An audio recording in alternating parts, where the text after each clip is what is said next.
Good evening, ladies and gentlemen. Welcome to this regular meeting of the Temple City Council for Thursday, February the 21st. If you'll please rise. Our Chief of Police, Gary Smith, will lead us in invocation. Randy Stenrode will lead us in our Pledge of Allegiance. Chief. Thank you, Mayor. Let's pray. Dear gracious God, we are so thankful for an opportunity to gather here together today. And Lord, we just ask for your presence here. Ask for you to guide this council in their deliberations and their discussions, and help us be the best city in our country. Again, Lord, we'd ask your presence here, and we'd ask you to look upon us, and as the things that we say and the things that we do here would be pleasing to you. In Jesus' name we pray. Amen. Please face the flag. I pledge allegiance to the flag of the United States of America and to the republic for which it stands, one nation under God, indivisible, with liberty and justice for all.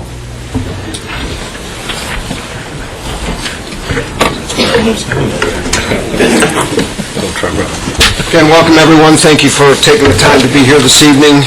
Next item on the agenda is an opportunity for public comment. Citizens who desire to address the council on any issue may sign up to do so prior to the meeting.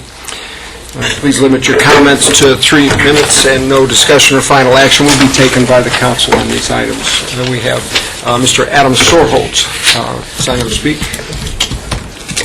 Where'd you run off to? All right, here we go. Mr. Sorholtz, you're up.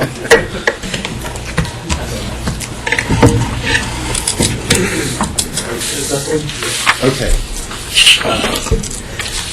As with every year, and this class in particular, the city continues to support the Chamber of Commerce's Leadership Temple program, and we're very grateful that the presentation that a few of y'all put on several months back, and we've had many more, and we're going down to Austin next week to meet all of our state legislators.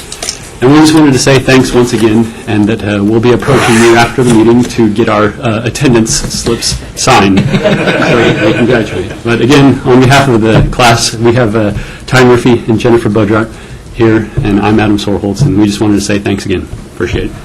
Thank you for your comments. Appreciate you being here. Council meeting's less than an hour, you only get half credit.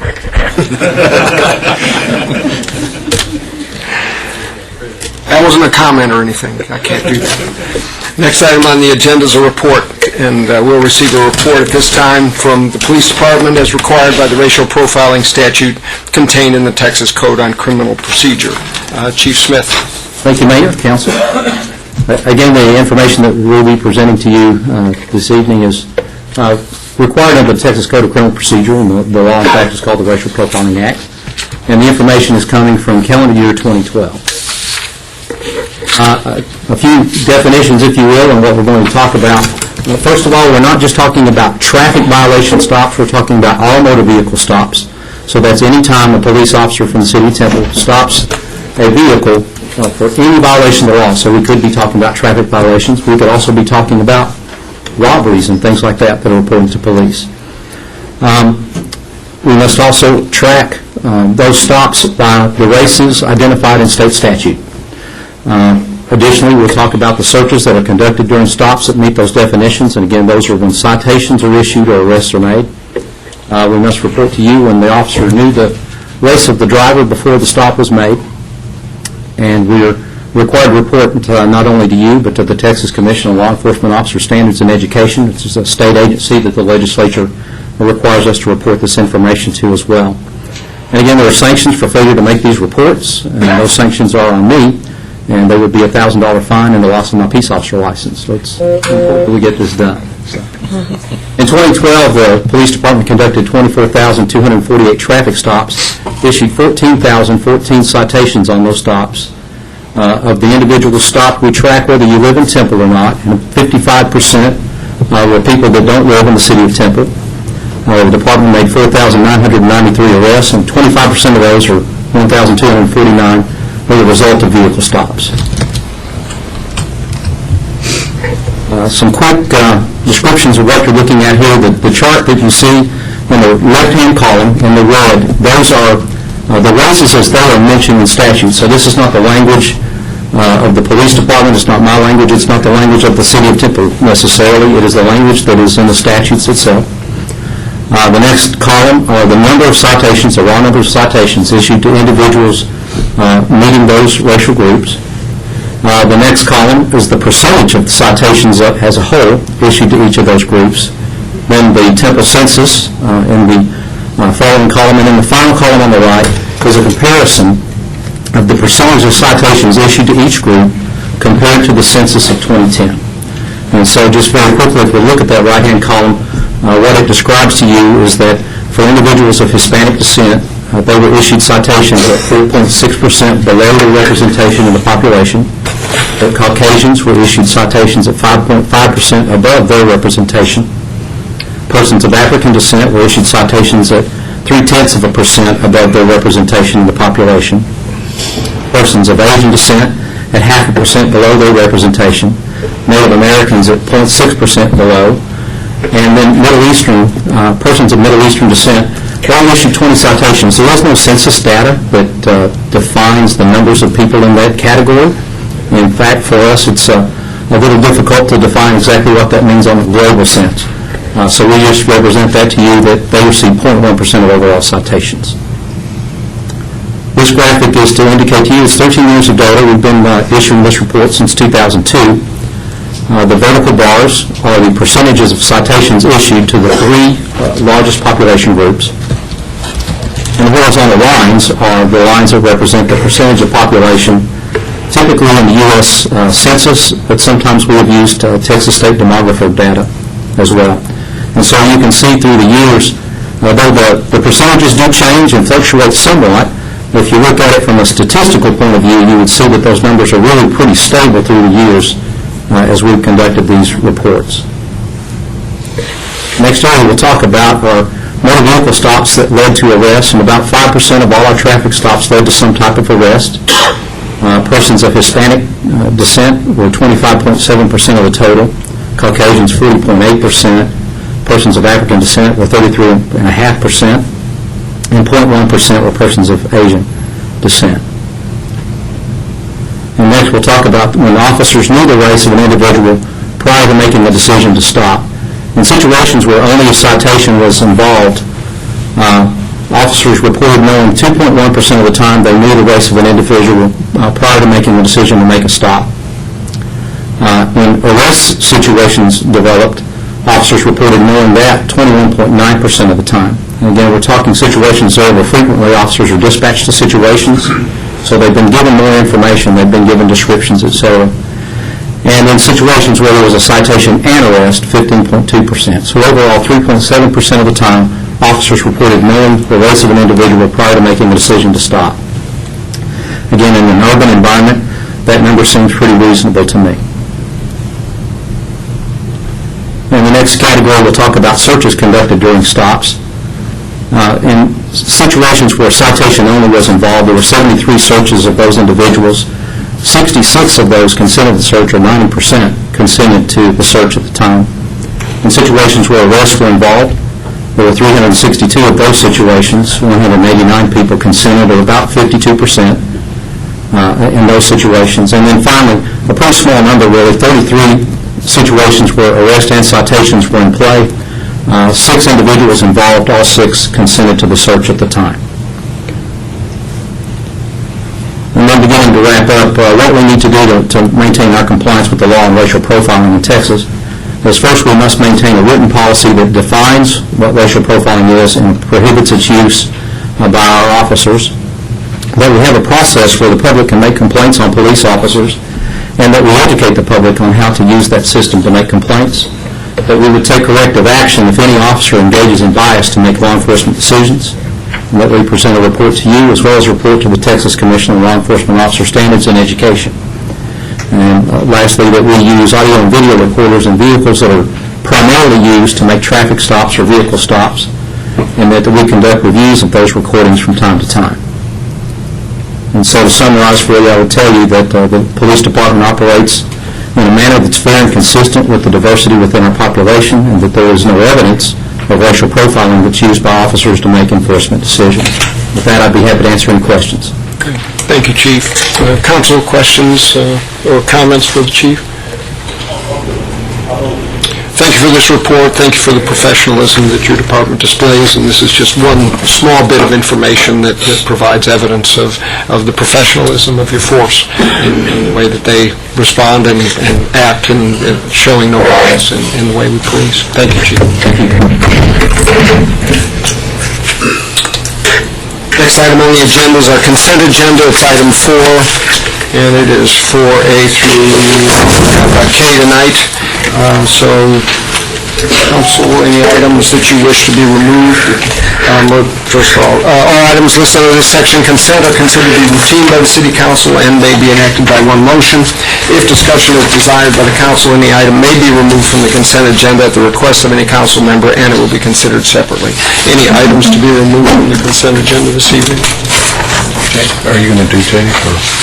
Yes. I'll ask for item 4J to be removed for presentation. And so if there's nothing else, entertain a motion for items 4A through I and for item 4K. Make a motion for approval. Second. Motion is second for the consent agenda for all items except 4J. Madam Secretary? Councilmember Clyde? Aye. Mayor Pro Tem Dunn? Aye. Councilmember Morales? Aye. Mayor Jones? Aye. Item 4J is to consider adopting a resolution adopting the first quarter financial results for the year 2013. Mr. Bernard? Yes, thank you, Mayor and Council. I have a very brief presentation. It only includes general fund and water and wastewater fund. To begin with, this is the quarterly financials for the period ending 12/31. The general fund revenues are at 35% of budget, or $20.2 million of a $57.9 million budget. Next slide, please. Just a quick revenue highlight on the major revenue source of the general fund. Sales tax, and I'm adding one additional month to the report, through January 31, 2013, is more than budget by 5.38%, or $317,000. This is with 8 months remaining in the fiscal year. How does City of Temple sales tax receipts compare to other cities within our region and also to the state of Texas? You'll note City of Temple is the red bar. We're a little bit above 8% for the first 4 months. To the far left is the City of Belton, and to the far right is the City of Harker Heights. The green bar is statewide cities. Next slide, general fund expenditures, again at $15.1 million of a $60.5 million budget, or 25%. This is reporting personnel, operations, capital, and other financing sources and debt service. All right, next slide. Water and wastewater fund revenues, we're at total operating revenues at 25%, or $7.2 million of a $28.5 million budget. Water and wastewater fund expenses, and reporting in the categories of personnel, supplies, repair and maintenance, depreciation, other services and charges, are at 24% of budget, or $6 million of a $24.5 million budget. Next slide. And this reports on the 2 major funds of the city, and I think I've given you a detailed report in the work session. I'd be happy to answer any questions related to the first quarter financials. Great, thank you. As always, I think a good opportunity for citizens to see the operating financials of the city, and so given the fact that this is televised and the workshops aren't, then we continue to give this abbreviated presentation. Thank you, Ms. Bernard, for that. Council, any questions or comments? If not, I'll entertain a motion for item 4J. Motion to approve. Second. We have a motion and a second for approval of item 4J to adopt the first quarter financial results for fiscal year 2013. Madam Secretary. Councilmember Clyde? Aye. Mayor Pro Tem Dunn? Councilmember Morales? Aye. Mayor Jones? Aye. Item 5 is the first reading and a public hearing to consider adopting an ordinance adopting the Temple Use Program Standards of Care. Mr. Skora, good evening, sir. Good evening. Thank you, Mayor and members of council. On August 19th, 2004, City Council adopted the Standards of Care for Youth Programs sponsored by the Parks and Leisure Service Department. The Texas Department of Protective and Regulatory Service requires communities that conduct youth programs to adopt a Standards of Care policy annually by ordinance after a public hearing. The purpose of the policy is to assure the community that when they place their children in one of our programs, that our facilities are safe, a background check has been conducted on our staff, and the staff is properly trained for the program they will be conducting. Some of the key elements of the policy include defining a participant as a youth between the ages of 5 and 13 whose parents have completed all the required registration procedures and is determined to be eligible for a Temple Youth Program, ensuring a criminal background check has been done on all prospective and the youth program employees we hire, stating that as soon as possible after employment, all staff will complete a course in CPR, stating that the Parks and Leisure Service Department will provide training and orientation to program employees, and that the staff will be provided with a program manual specific to each youth program, indicating that in a Temple Youth Recreation Program, the number of participants may not exceed leaders by a minimum ratio of 1 leader per 20 participants for children 5 to 13 years of age, assuring parents that they will be notified if a participant is injured,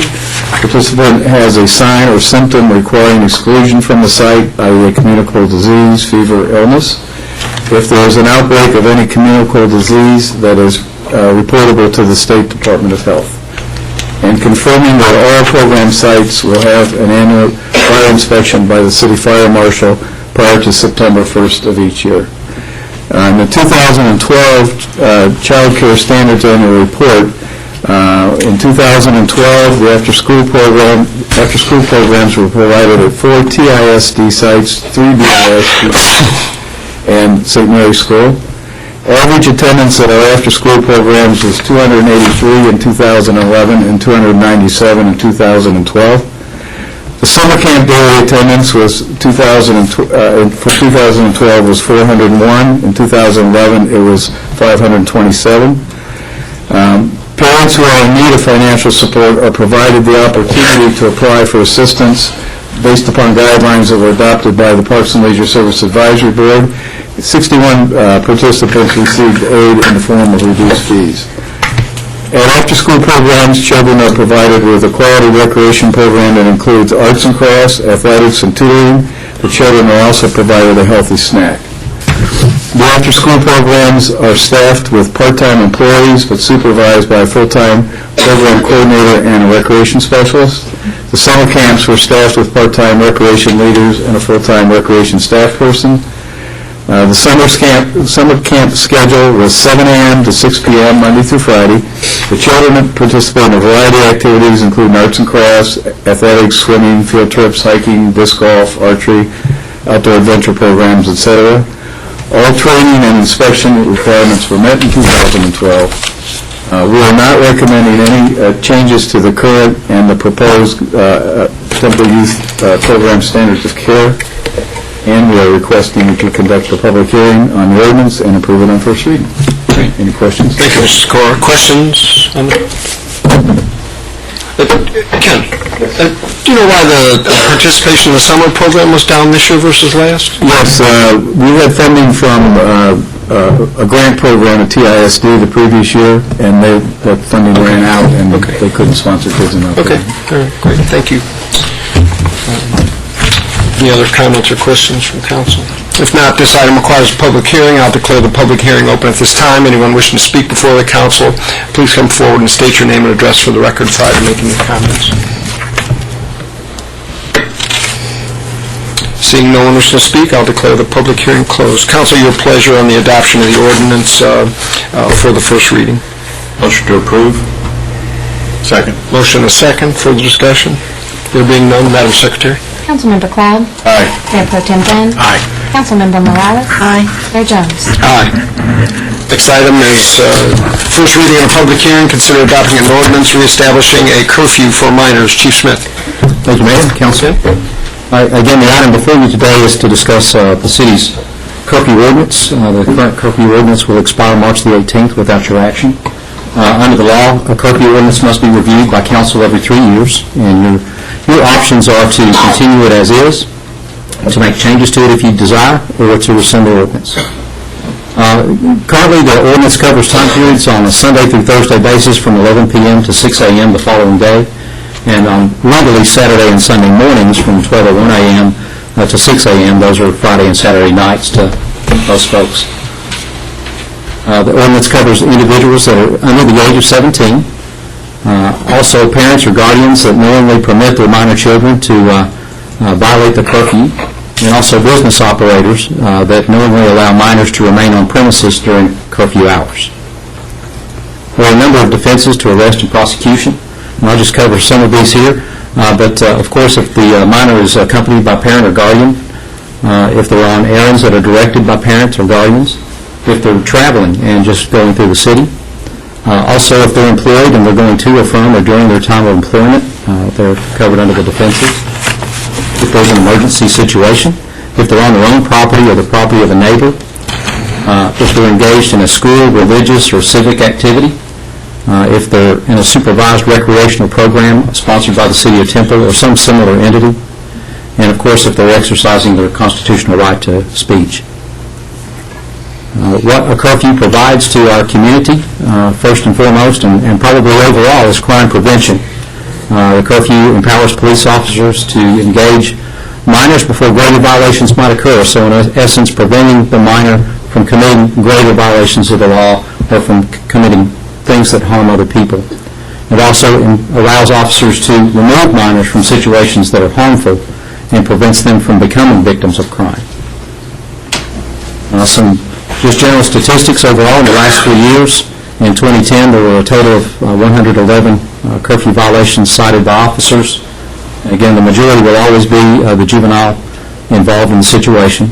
In 2011, there were 190 of those citations issued. In 2012, 147. That's about 149 a year.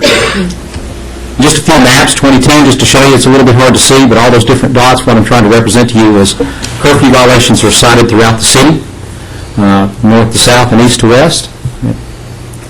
2011, they pretty much stay in the same places. The size of the dot simply represents multiple violations. And then in 2012, again, violations seen all over the city. And with that, I'd be happy to answer your questions. Thank you, Chief. Council, questions for Chief Smith? There being none, this item requires first reading, for the first reading, a public hearing. So I'll declare the public hearing open at this time. Anyone wishing to speak before the council on this item, please come forward. State your name and address for the record prior to making your comments. Seeing no one wishing to speak, I'll declare the public hearing closed. Council, your pleasure on the first reading of the readoption of the ordinance on the curfew. Make a motion for approval. Second. Motion is second on the item. Further discussion? Madam Secretary. Councilmember Clown? Aye. Mayor Pro Tem Dunn? Aye. Councilmember Morales? Aye. Mayor Jones? Aye. Next item 7, is a resolution. Consider adopting a resolution authorizing an appeal of standards in Section 6.7 of the Unified Development Code related to the I-35 Corridor Overlay Zoning District for landscaping, parking signs, and architectural standards for Garland Shelton car dealerships at the southeast corner of Midway Drive and South General Bruce Drive. Ms. Spear. Thank you, Mr. Mayor. This is a request on behalf of Garland Shelton Car Dealership. Larry Neal is the applicant. This picture is just to show you a summary of the project that's proposed. There are 2 new structures that will be constructed, a 22,000 square foot facility and a 30,000 square foot facility. The site is approximately 9.4 acres. And the appeal that we will be discussing tonight will be parking, landscaping, and architecture. Signs will be forthcoming in the future. This is just an aerial of the existing conditions on site. And as you all may recall, there is a plat that has been approved that will reroute Shallow Ford Road around this property to the east. This is a new construction project, so all items in the I-35 overlay are applicable. This is a summary of the standards that have been met. The site plan has been submitted, the curb and gutter provision has been met, storage restrictions are met, screening and wall standards have been met, irrigation will be required and it's been met, and lighting will also be met. Again, just an overview of how those structures will be sited on that location once Shallow Ford is removed. I'll go through each of the parking appeals and then each of the sections for you. The requested appeals as they relate to parking have to do with perpendicular placement to entry. Both have been provided on the site plan. Staff recommends approval of this, and P&Z recommends approval as well. No parking is allowed in the landscape buffer. The applicant is proposing some parking in the landscape buffer along Midway Drive. They were originally proposing 3 display sites along Midway Drive. They're coming back with a street use license request to use this, and we did recommend that they not be granted those display sites, and P&Z recommended we go with staff recommendation. This is an exhibit. The area in blue is the Midway right-of-way that's in discussion. This red line here is actually the property line, so this parking is actually in the city right-of-way. This they will get a street use license for, and so they're actually proposing to use the right-of-way for landscaping, and this is where they wanted to put the 3 display areas. Landscaping appeals are the lengthiest. The landscape area requirement is 15%, and this is the landscape area for the entire site. It doesn't have to do with the buffer or the foundation plantings, but overall, if you take into account everything, they've provided 12.4%. That includes the detention pond, which is about 12,000 square feet. This does not meet our standards, but we do recommend approval based on the siting and what they need to use it for. We do, however, will come back with recommendations for additional plantings in several of these required areas. The foundation plantings are required along 70% of the length of any visible facade. They have provided 54% of the foundation plantings required. We do recommend approval, and the Planning and Zoning Commission recommended approval as well. This is a landscape plan to get started. I'll add items to this as we go through, but the yellow figures, those are the islands that they have proposed. The solid green are the foundation plantings that they've proposed. And then that darker green is the landscape buffer. The landscape buffer area, I-35 requires a 25-foot adjacent to I-35, and it requires 20 feet landscape buffer area adjacent to Midway and Shallow Ford. Excuse me. They have proposed 15 feet adjacent to I-35, none shown adjacent to Shallow Ford Road, and then none shown at Midway. They are requesting that blue area that we talked about earlier be used for the Midway landscape buffer area, the right-of-way. We do recommend approval of the reduction in landscape buffer area, but again, what we are really focusing on is additional plantings in the landscape area they are providing. The Planning and Zoning Commission recommended approval of the landscape buffer area. So the dark green is the landscape buffer area along I-35, and we are recommending approval.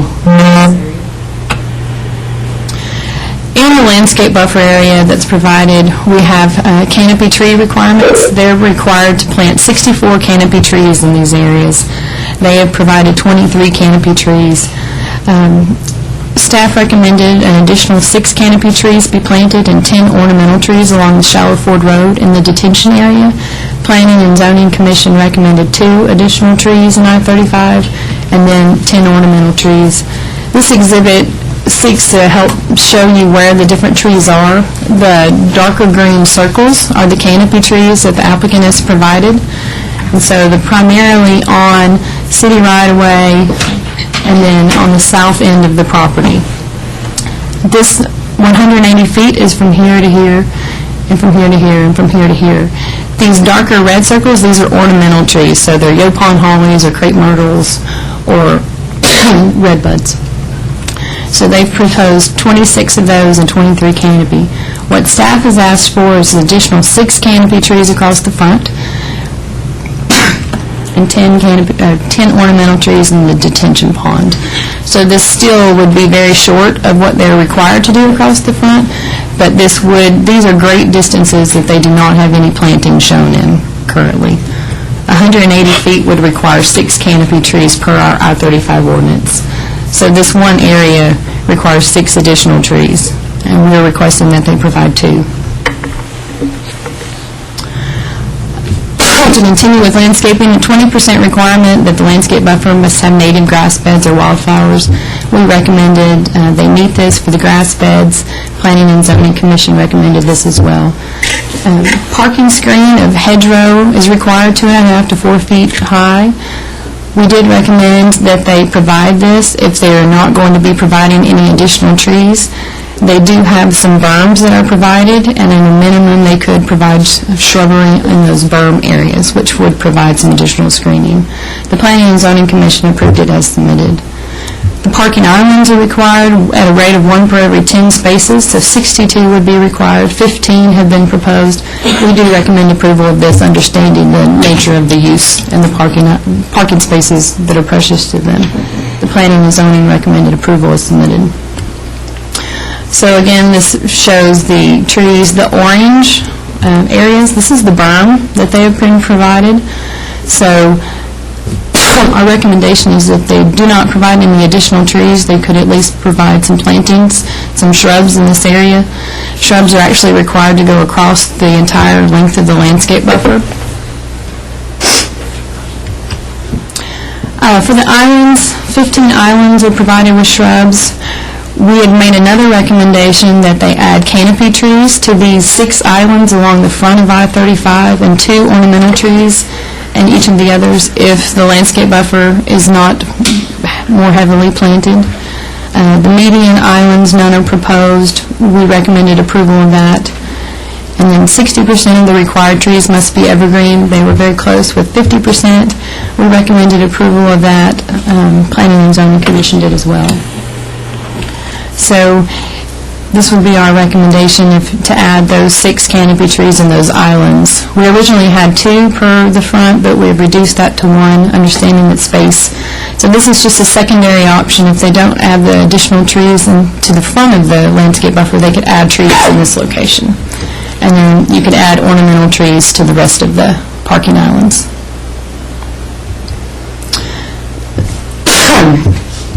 The berm has been provided for about 40%. They're very close. We do recommend approval of this. However, we did recommend that they add some parking screening and hedgerow in there. Sidewalks are required on Midway. Midway is shown as a community-wide collector trail, which requires an 8 to 10-foot sidewalk. City ordinance requires a 6-foot sidewalk on this, which they did not show. We recommended they at least show the minimum 6-foot sidewalk, and Planning and Zoning Commission recommended that as well. Architectural appeals have to do with the elements and the tripartite architecture. They do not meet these. We don't have specific design for the second building, but they do intend to meet the spirit. We do recommend that we approve these appeals as well.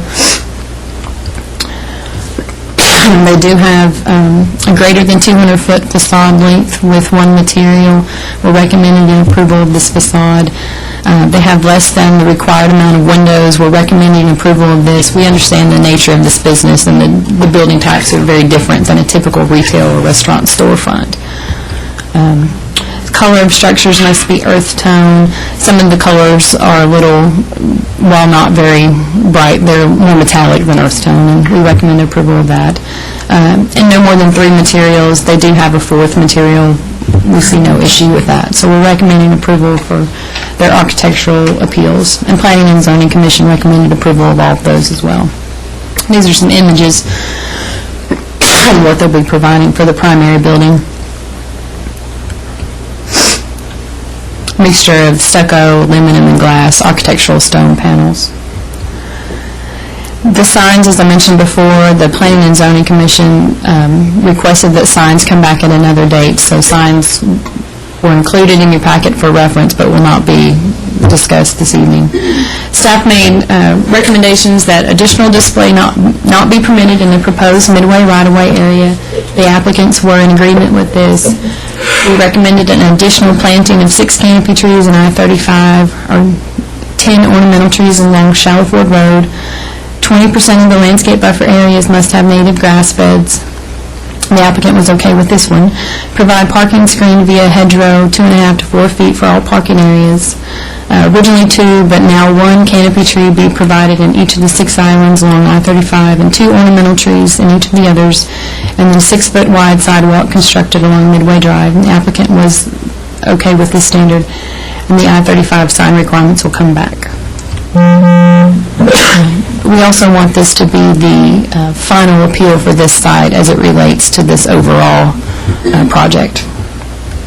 The Planning and Zoning Commission's recommendation was that the additional display not be permitted along Midway right-of-way. They again wanted 2 canopy trees in the I-35 buffer area and 10 ornamental trees along Shallow Ford Road. 20% of the landscape buffer areas must have native grass beds, the 6-foot sidewalk constructed along Midway Drive, and then signs to come back at the second meeting. I'm happy to answer any questions that you may have at this time. So, best I could capture from this, really the only difference between staff's recommendations and what P&Z approved as accepted or recommended alternatives is the 2 versus the 6 canopy trees. Or was there Or some combination thereof, yes, sir. Okay, so that's really it. Otherwise, what staff has recommended, P&Z went forward and approved, and so we're just down to these few trees, or is this the trees versus berms? The trees and the shrubs are a combination of, yes, Okay. sir.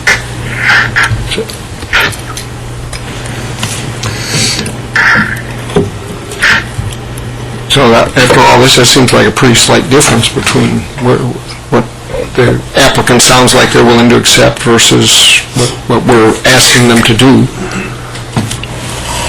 Would you I think that see it that way? staff has been quite accommodating for what's actually required for numbers. Yeah, Yes, sir. staff's been accommodating, but it sounds like the applicants worked within the framework as well. I mean, given the layout of the land. The blue area up here, that's public right-of-way. They were wanting to display, but nobody, that P&Z and staff say, no, there's no vehicle displays in that area, so, okay, that's great. And we'll do a street use license for that little bit of parking that's on the other side of the property line.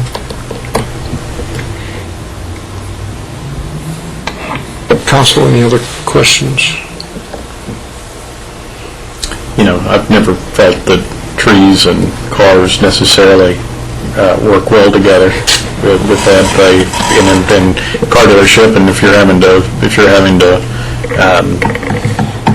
wash cars every day and trying to show them, and it blocks them and makes it a little bit difficult to keep them clean. Yeah, but... No, I'm saying... overlay. Right, no, I understand that. I'm just saying that I think what the applicant has done has worked with us. And so we can go with additional ornamentals or shrubs in place of the canopy trees? Is this... I mean, there's a lot of stuff here, and we're trying to sort out what it is we're trying to... This picture is what they've provided.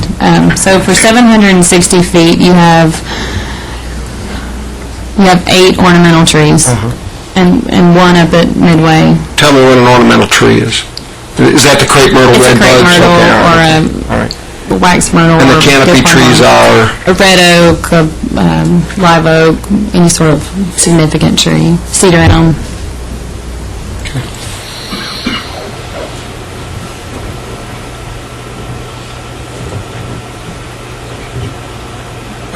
The ordinance requires 25 along I-35 canopy trees or 100 ornamental trees as a substitution.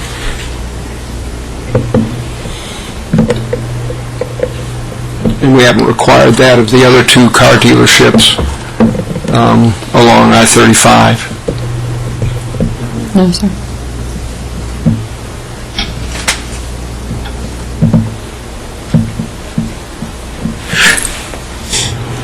Other questions?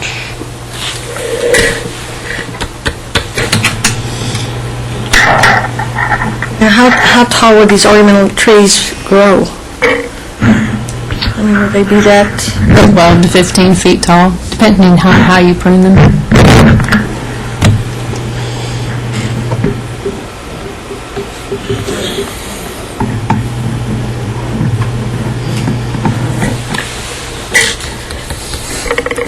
Can you go to the slide again where you've got what staff's looking for? So you're looking for, in the little pink dots, the additions of ornamental trees along that buffer zone. These would be canopy trees. So Those are canopies. we would request 6 canopy trees across the front I-35. And Or what was the other alternative? the other alternative Did I was see to put ornamentals. some canopy trees back here to use the islands other than the buffer area.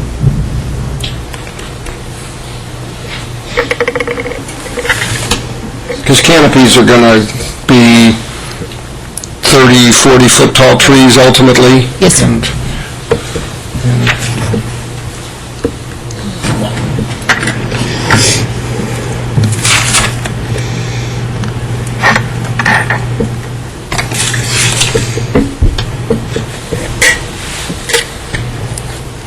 What was the berms? The berm, see, they're required to do 25 canopy trees, they're required to do berms 50%, and they're required to do shrubs across. And so we're showing you, what we're really trying to achieve is to get something in this area. And so some different options, if you could get the berms landscaped at a minimum, so they're just not grassy swells, that would be a positive thing So too. the shrubs on the berms as opposed to the canopy trees. Yeah. Yes. If you did the shrubs on the berms and then ornamental trees along these 6, I mean, that would be a way to give some kind of... The idea is to treat the front of the property. Yep. And it's not to... The overall idea of staff is not to screen the use at all, it's just to give it some softening with the landscaping. And I certainly am in favor of that. I just can't get my arms around the canopy trees with this use, and I would think a very acceptable alternative would be the landscape berms and the ornamentals in the islands, from my perspective.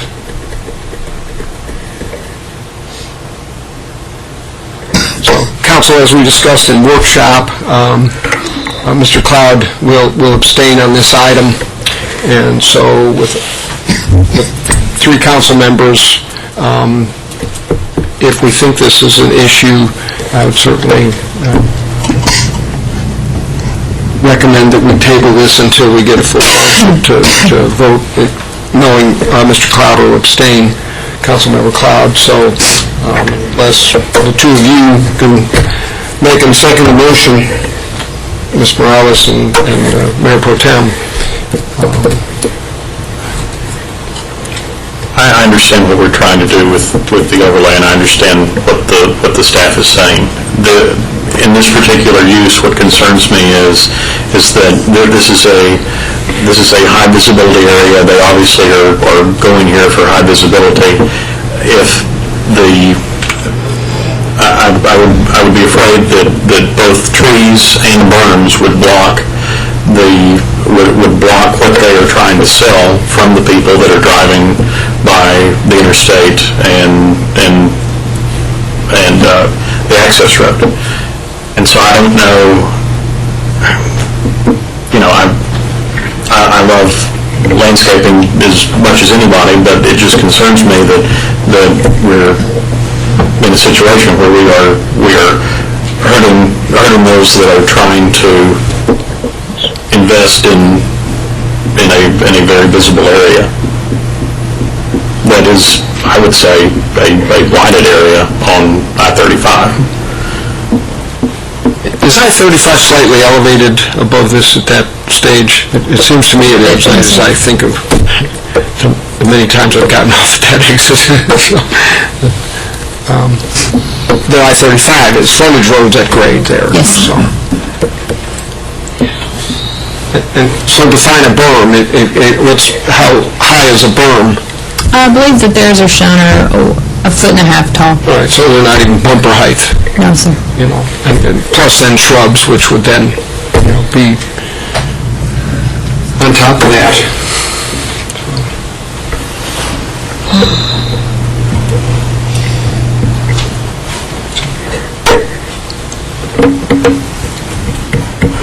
Can we hear from the applicant? Sure.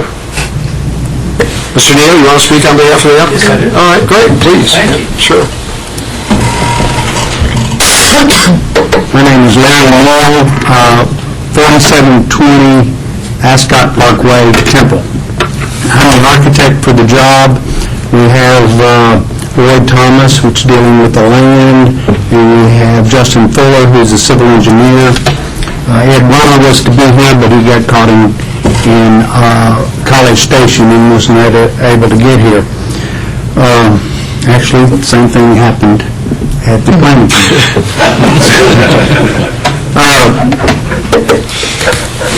To start with, this is a car dealership. We've had several car dealerships in Temple lately. There'll be another one following this one, possibly two.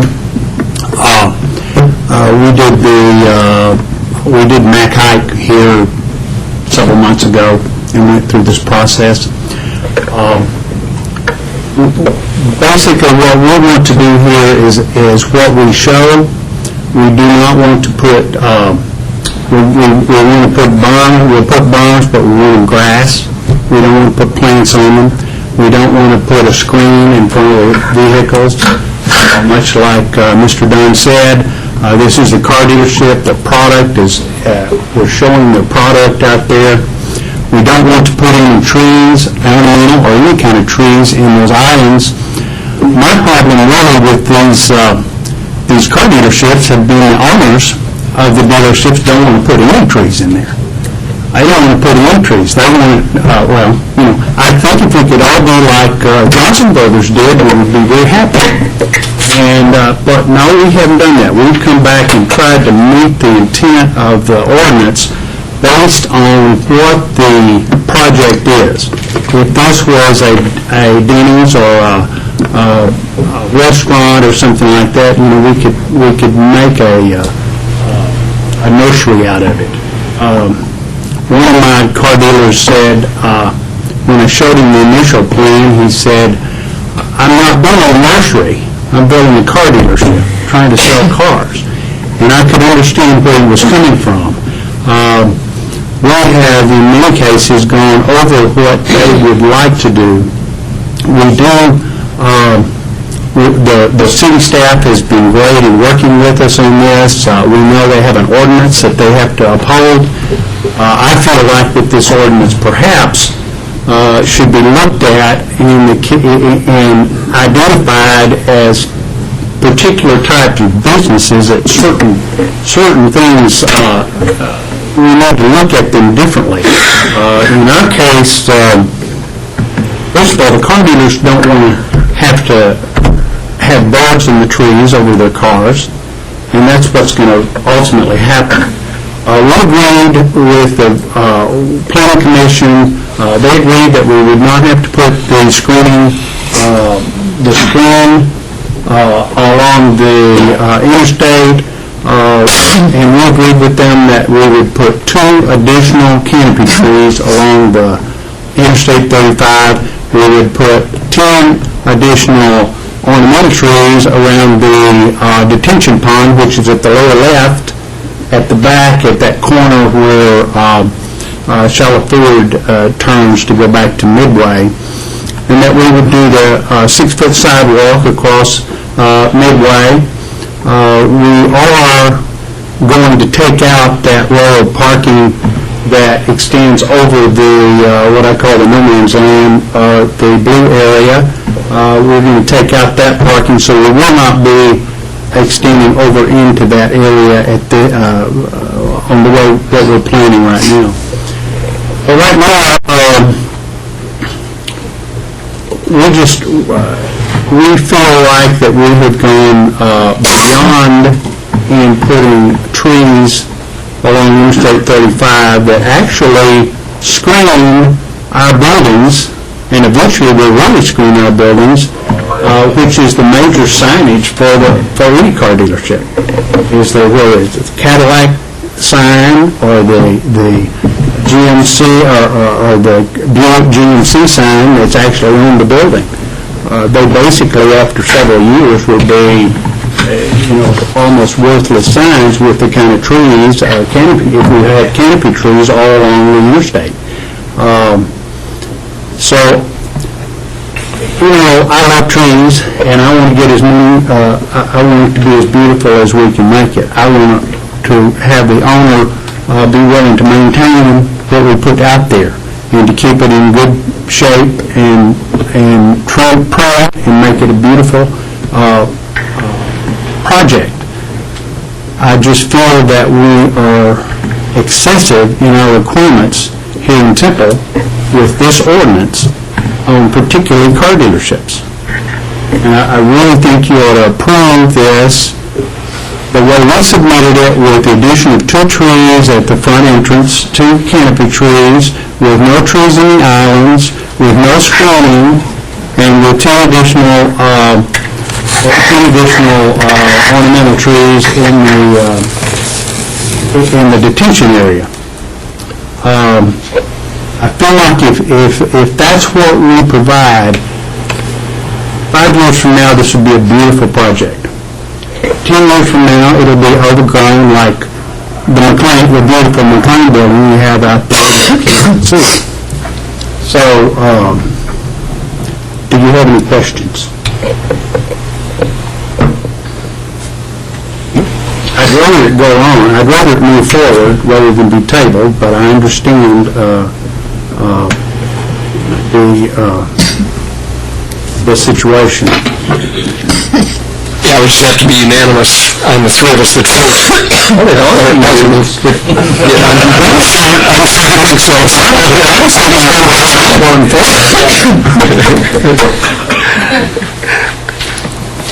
Filings are open until... No, thank you.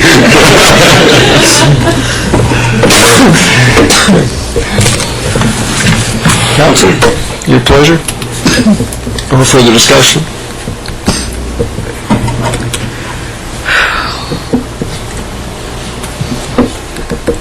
Is the P&Z recommendation beyond what Mr. Neal's just laid out? No, sir, I'm good. I'll show it to you. Yeah. This is it. Okay. Do you have a graphical presentation or a depiction of the P&Z recommendation?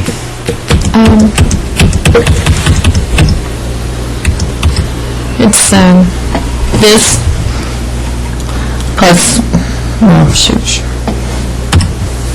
this is shown plus a tree here and a tree here. And the ornamentals in the detention. Yes, sir.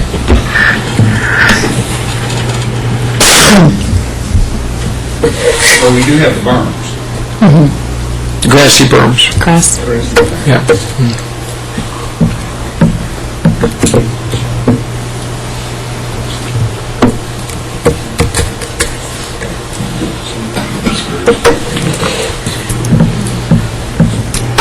I can't make a motion.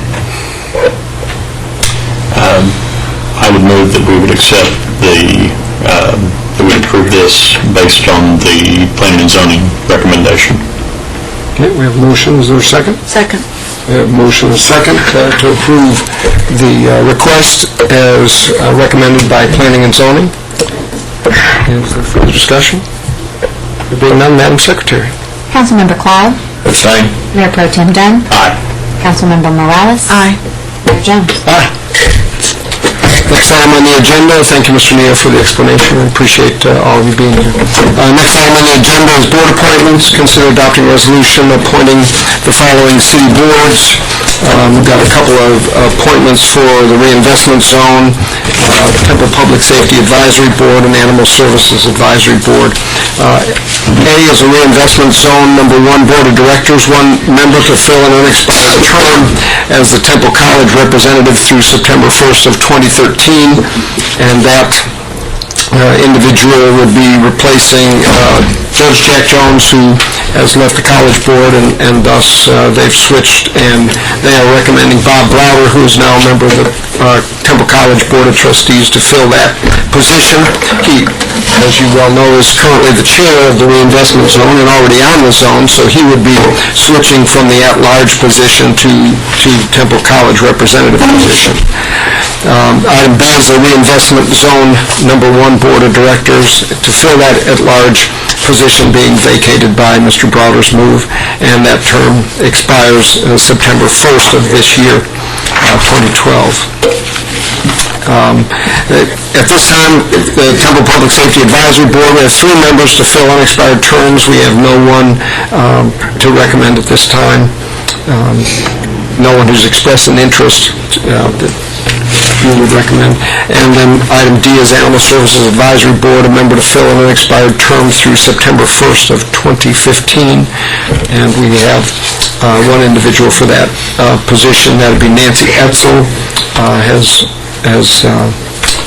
expressed an interest in filling that position. She has served on boards before. She's a very dedicated servant of the community, and would be interested in the Animal Service Advisory Board.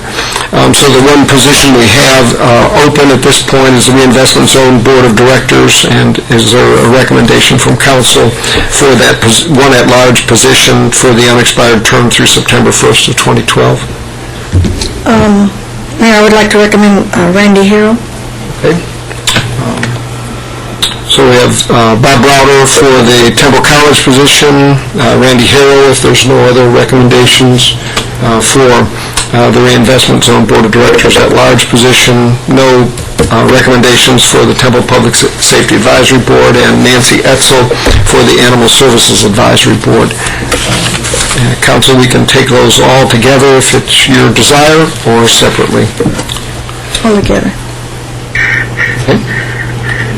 Make a motion for approval for the reinvestment zone, Randall Harrell, and for the Bob Browder, and then for Nancy Etzel for the Animal Service Advisory. Okay, we have a motion.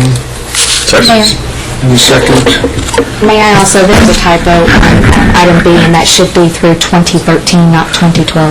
You're right. This is 13, isn't it? Yes, sir. Thanks. Thank you. Okay.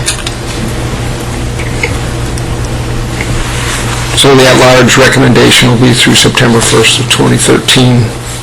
That'd be Randy Harrell's, if that recommendation is adopted. So, thank you for that correction. Now, till we have a motion and a second, any further discussion? Madam Secretary. Councilmember Cloud? Aye. Mayor Pro Tem Dunn? Aye. Councilmember Morales? Aye. Mayor Jones? Aye. Ladies and gentlemen, that concludes our agenda. We made it just past an hour, so you guys get full credit for having attended. Started late, though. Yeah, we were supposed to start at 5. That's not their fault. So, thank you very much for attending this evening. We are adjourned.